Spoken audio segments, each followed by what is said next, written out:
Explorer TV. The world is thinking.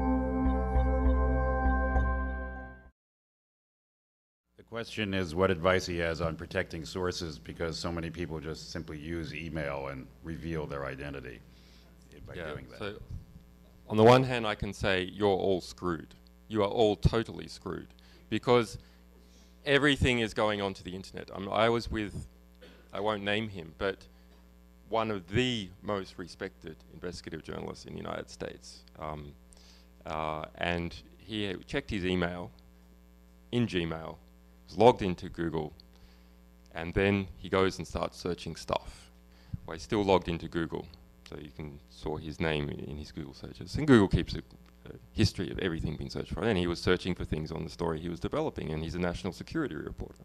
I mean, you're just screwed. I mean, the amount of information that is being collected on everything that is done, and it's just impossible to work and communicate in a normal way unless you have technical specialists dedicated to do this for you, means that your information trails and your sources' information trails are just everywhere.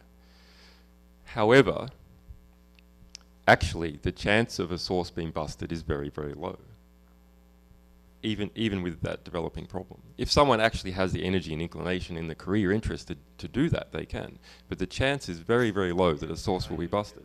In Washington, with an employee of the National Security Agency. Yeah, right. But this is a country of 300 million people. So how many sources get publicly at least busted a year? What is it?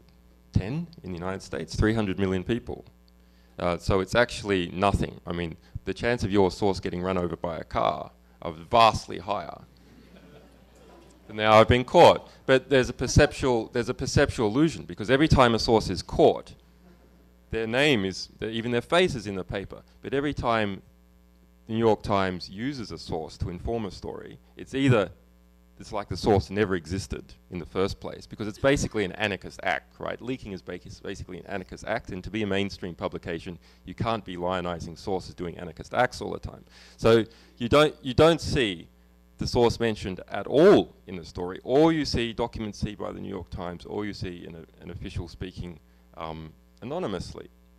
But that's such a small reference that people don't see the source. So there's a perceptual bias that sources are getting busted all over, but there's not the perceptual understanding that sources are succeeding all over, and that the actual chance of being busted is extremely low, even in this incredibly aggressive environment.